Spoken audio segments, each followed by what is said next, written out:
Shockingly, I've been up to stuff. Um,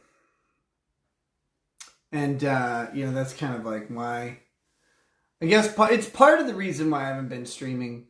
The other part is like crippling depression, which is great. Don't ever find yourself on the ass end of the government. Don't do it. It's not a great place to be. It's not a good look. It's not fun, and it's intrusive, and it is never ending. Also, most you can't afford it. You can't afford it. I can't. Nobody can afford this. No one can afford to fight these charges. I guess I don't know. What do you want to say? Like, the situation is what it is. It's not just the charges. You're not just fighting the charges. You're fighting everything. I was never diagnosed with substance use disorder. It's very important for a lot of reasons that don't really matter in real life, but they matter in the world of legal things. But I did go to recovery, something called relapse prevention, where they try to make sure you don't do drugs, I guess. And in celebration of completing it, I thought I'd have a little Coke. Right? There's a lot of chatter or whatever out there about like what I've been doing and how much I hate my life and my kids and everything, and which is why I'm obviously just sitting around snoring and drinking a bunch all day, which isn't true. That sounds fun, don't get me wrong, but it's not true. Like I take something like 5 to 7 urinalysis a week. I'm sure there are ways to try and fudge the 50-year system of urinalysis, but it's not like easy to do, I don't think. And the easier thing is to just not try to do that, because when the government says, hey, like, don't do drugs or liquor, you just don't do the drugs or liquor. That's the easy answer for some people. Now, some people it's not so hard or not so simple, right? I was in recovery with a bunch of other people, and they were cool. Like, they were cool, but they're all drug addicts, so of course they're cool or whatever. That wasn't conducive to recovery. No, but they're all like really nice guys and stuff. They're all just mostly addicted to meth. Now, I don't know if you know anything about meth, but a meth addiction is not like an addiction to much else. It's not the same thing, and you realize that you're not. Well, I realized that I was not in the same like caliber of issue that some of these guys were, and it was really interesting. Now, of course, they had different programs than me, right? Like, it was supposed to be that way. Some of them are in there for like a year. And again, it's outpatient, but I don't know. It's like 5 hours a day. It's very aggressive. But some of those guys are in there for like a year, and they have to show up 2-3 times a week. Whereas for me, they're like, show up once a week if you want. But then I could show up more. I typically went 3 times a week until I was, because I wanted to get finished. Did they take your shoelaces? No. It was outpatient. I wasn't in a place. I went there in the morning, and then I went, like, it was like a class, kind of. You just, like in with like a group, and you talked about your feelings and stuff. And some people like got mad through phones, and other people made ramen, and we watched. You do drugs to like go party and have fun, and then the government's like, you need to do something about your drug problem. It's like, you're like, well, I could just not do drugs. Like, that's fine. You just try that. Like, can we just do that one? Like, that's cool.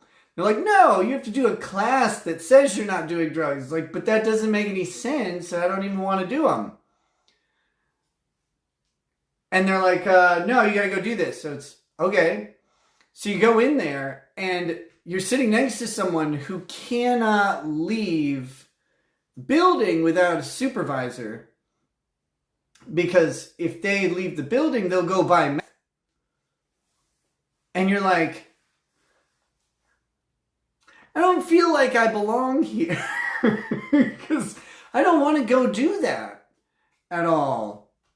And I don't have there's never a compulsive need to do it. But the government has like a checklist that they go through. And they go, okay, we have this situation. Here's what we do, and that will make the person better. And I'm just like, this doesn't work at all, because I have no, I mean, again, the not doing drugs is easy. I don't know if you guys know this. I'm going to guess the majority of you are not doing drugs right now. I said this before, I'll say it again. And I know there are addicts who get offended by this, but not doing drugs is pretty damn simple. It's the default state of humanity to not be doing them. And so people are like, well, how do you not do drugs? Like, well, you just kind of like don't do it. You don't do it at all. And they're like, well, how do you not drink alcohol? It's like, well, miserably, but you just don't drink alcohol. And so, that's like how normal people are. But when you have addicts, they can't not do it. They can't not do the drugs or the liquor or whatever it is, whether like gambling addictions, whatever it is they're addicted to. They can't do that. And it was interesting being around that, because you hear about it, but unless you've dealt with an addict or two, like you don't ever experience that. And it doesn't make sense. Like to your brain, it doesn't make sense. For me, I love whiskey. I think it's great. I can't wait for when I can just have a glass of whiskey again. It'll be fantastic. And I absolutely will. And it wasn't difficult to not have it. Like there's no concern. Some people, they're like, well, that was a really interesting part of recovery, was being in a place with people like in that scenario. Because Lady Raggeds and I have never had that issue with anything at all. I've never had to deal with addicts, and I don't want to oversell it here. I didn't have to deal with addicts. I got to hang out with addicts in a safe setting with this group environment. And I want to get this video. I want to get this video. It was good, but mostly, recovery was, they combine like a mental health thing, and they combine that with substance use, I guess. And they put you in a room, and this is what I want to stress to you. I'm sure recovery works for some people, but the program that they had me do just didn't amount to much of anything. And it's fine, because like I said, I don't care. Like I don't have any desire to go out and have drugs or alcohol. So it's not a big deal.